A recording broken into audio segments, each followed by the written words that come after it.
muchísimo gusto saludarte, mi querido Carlos Serrano, economista en jefe del BBVA México. ¿Cómo estás? Qué gusto en saludarte. Mi querido David, el gusto es mío. Un placer estar en el programa, como siempre. Oye, querido Carlos, ¿cómo se ve esta cifra de remesas que siguen y siguen creciendo a dos dígitos la recepción de remesas? Así es, volvió a ser un número bastante fuerte. En mayo ingresaron al país 5.693 millones de dólares. Esto significa que crecieron 10.7% respecto a mayo del año anterior. Hay que recordar, David, que mayo suele ser un mes alto en el envío de remesas porque Ajá.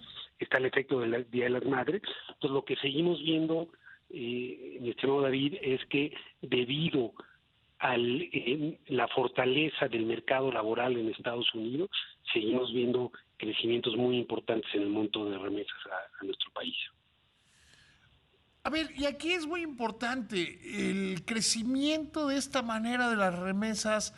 ¿Qué está pasando en los Estados Unidos que le está permitiendo a los mexicanos que viven allá, desgraciadamente muchos de manera ilegal, le está permitiendo mandarle más dinero a las personas que viven aquí en México? ¿Es que tienen más dinero o que están pasando sus familias mayores penurias en el país?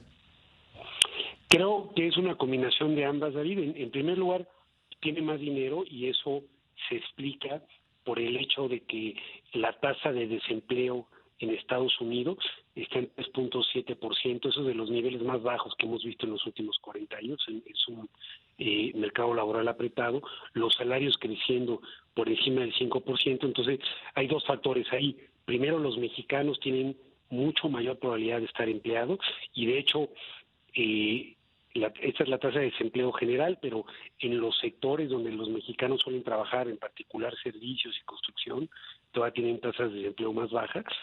Entonces tienen una alta probabilidad de estar empleados y dos, están percibiendo mayores salarios. Con eso están en posición de enviar mayores remesas a la población en México, pues que, como sabemos, hemos visto que el PIB per cápita en nuestro país, pues en los últimos 5 años ha decrecido, ¿no? Yo creo que hay un dato preocupante, que ya se había logrado estar en una tasa cero de migración, es decir, que por cada uno que se iba, había uno que regresaba, y que está creciendo sin duda el número de mexicanos que tratan de establecerse en los Estados Unidos. Así es, David, llevábamos ya casi una década en este fenómeno que bien describes de migración neta cero, es decir, sí había migración, pero como mencionas, se compensaba con los que venían de regreso. Ahora, todo indica, y hay que esperar a tener datos más certeros de los censos, pero una buena manera de aproximar lo que está ocurriendo, David, y lo que pasa con las detenciones en la frontera. Y estas detenciones, pues desde que se reabrieron las fronteras después del COVID, se han triplicado. Y esto me parece que es un indicador clarísimo de que la migración, después de esta década de migración neta cero, está aumentando de manera muy significativa de México a Estados Unidos, producto, me parece, de dos factores. El primero, pues, es que el mercado laboral tan fuerte en Estados Unidos, los mexicanos comenzaron a ver que tenían mucho mayor oportunidad de tener un empleo y mejor remunerado. Y segundo, pues que México fue un país más golpeado que la mayoría en la pandemia, donde no se dieron ayudas, donde el sector informal sufrió más, y eso también fue un factor de expulsión de migrantes de México hacia Estados Unidos. ¿Y qué crees que vaya a seguir pasando? O sea, porque se ven cambios en las leyes, se ven cosas así, pero el hecho concreto es que la migración sigue aumentando y yo creo que esto es muy importante también decirlo, que hay muy buenas oportunidades de trabajo para quienes se van a los Estados Unidos. Así es, David. Primero decir, si uno estudia en las últimas décadas qué es lo que determina la migración de mexicanos a Estados Unidos, es mucho más importante lo que ocurre en el mercado laboral que las leyes o los mecanismos de vigilancia. Es decir, predominan las fuerzas de mercado. Cuando hay demanda por trabajadores, estos encuentran la forma de llegar, aunque las leyes sean más estrictas, pues se permite o se hace más de la vista gorda para que pasen los trabajadores. Entonces, eso por un lado. Segundo, ahora, si bien se están apretando las leyes, se están dando más visas y permisos de trabajo temporal justamente para cubrir estas vacantes. Entonces, a mí me parece que lo que seguiremos viendo es que van a seguir creciendo esta migración, porque Estados Unidos tiene todavía un desequilibrio importante en su mercado laboral, es decir, hay más vacantes que personas buscando empleo, y mientras esto sea el caso, David, pues vamos a seguir viendo migración. Claro, o sea, claro. Ahora bien, esta cifra que son 26,000 millones de dólares, ¿no? Al mes de mayo, 5.693 millones de dólares. Sí, pero en tasa anual son 26,000 millones, ¿no? Sí, correcto. Exacto. Yo estimo que lo que va acumulado, yo estimo que acabemos el año en como en 60.700. Entonces, va este acumulado que menciona. Yo creo que terminaremos el año más o menos en 60.700 millones de dólares, que por cierto, pues es una importancia macroeconómica muy alta, pues representan más o menos 4 puntos del PIB. Era lo que te iba a preguntar. ¿Con qué compara esto? O sea, ya lo dices bien, 4 puntos del PIB. ¿Qué compara con la inversión extranjera directa o con las exportaciones? Pues mira, David, si vemos la inversión extranjera directa, pues se recibieron alrededor de 35 mil millones de dólares el año pasado, es decir, se reciben casi el doble en remesas que inversión extranjera directa, se reciben más divisas que lo que deja el turismo, y se reciben más divisas por remesas que lo que deja las exportaciones petroleras. Son ya claramente la principal fuente de divisa del país, y por lo tanto tiene una importancia macroeconómica muy importante. Una de las razones por las cuales México tiene un déficit de cuenta corriente pequeño y manejable es por el alto monto de divisas. Si no fuera por esta, pues México tendría desequilibrios externos mayores y más déficits de cuenta corriente más complicados de financiar. Hay gente que con gran rapidez dice, ¿y esto en qué influye en el tipo de cambio? Porque hay como quienes vinculan la entrada de remesas con el nivel de tipo de cambio.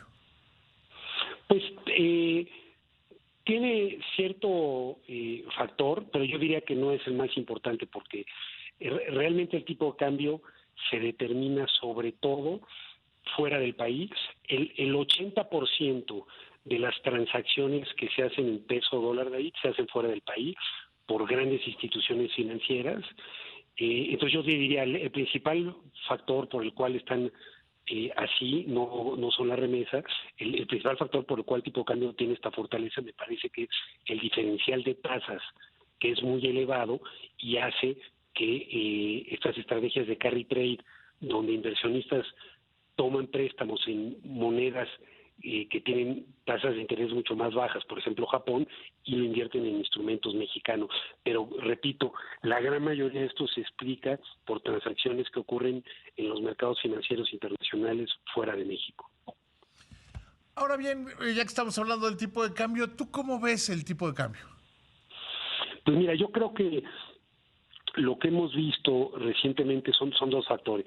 Primero, ha habido cierto debilitamiento del dólar a medida que los inversionistas reconocen que el ciclo de subida de la Fed está por terminar. Eso ha favorecido el peso, pero también hay que mencionar, David, que el peso además se ha apreciado, si vemos en los últimos 2 años, mucho más que todas las monedas emergentes. Es decir, no solamente es un factor de depreciación del dólar reciente, sino que hay algo idiosincrático en el peso. Y a mí me parece que se explica en parte por estos déficits de cuenta corriente que son más reducidos, pero sobre todo creo que el diferencial de tasa hace que sea una moneda muy atractiva donde invertir fondos en el corto plazo, y por eso hemos visto esta apreciación tan importante. Creo que incluso puede continuar, no descarto que incluso se rompa la barrera de los 17, que estuvo cerca, pero me parece, David, que si vamos hacia final del año, lo más probable es que este diferencial de tasas disminuya, porque todo indica que la Fed pues va a subir al menos una vez más en julio, Ujú. y que el Banco de México pues ya han anunciado que, y creo que es correcto, que ya no seguirán subiendo. Creo que el Banco de México incluso puede empezar a bajar este mismo año, y si ahí vemos que este diferencial disminuye, creo que podemos ver depreciaciones del peso ordenadas y ligeras. No estoy diciendo nada que pueda ser muy drástico, pero que podrían llevar a niveles un poco más depreciados de lo que estamos viendo ahora. Oye, ¿tú crees que Banco de México ya pueda comenzar a bajar? Yo, desde yo, donde yo lo veo, creo que Banco de México, o interpreto a Banco de México con que se van a quedar altas y que sería más probable que las volvieran a subir a que empezaran a bajar. Pues mira, yo creo que eh, primero coincido, ¿no? En sus comunicaciones, creo que lo que apuntan más es a que van a quedarse altas por más tiempo. No estoy tan seguro ya que vuelvan a subir, me parece que no, pero a mí me parece, David, que en un contexto donde el tipo de cambio está así de fuerte, y empieza a tener algunos efectos negativos en exportaciones, donde la inflación en México claramente ya está bajando, creo que el Banco de México ya debería empezar a plantearse un ciclo de bajada. Coincido, todavía no lo han puesto en el radar, pero me parece que es lo que deberían de hacer. Algunos otros bancos centrales de países latinoamericanos, Brasil o Chile, lo están haciendo. Creo que el Banco de México, coincido contigo, va a tardar algo más, pero al final creo que las condiciones económicas se van a imponer, veremos una inflación bastante más baja, de tal suerte que me parece que podrían empezar hacia el final del año a bajar la tasa de forma muy gradual. Sí, podría efectivamente ser. Carlos Serrano, siempre es mi placer que me tomes la llamada. Te mando un abrazo con cariño. El placer es mío, David, te mando otro abrazo de regreso.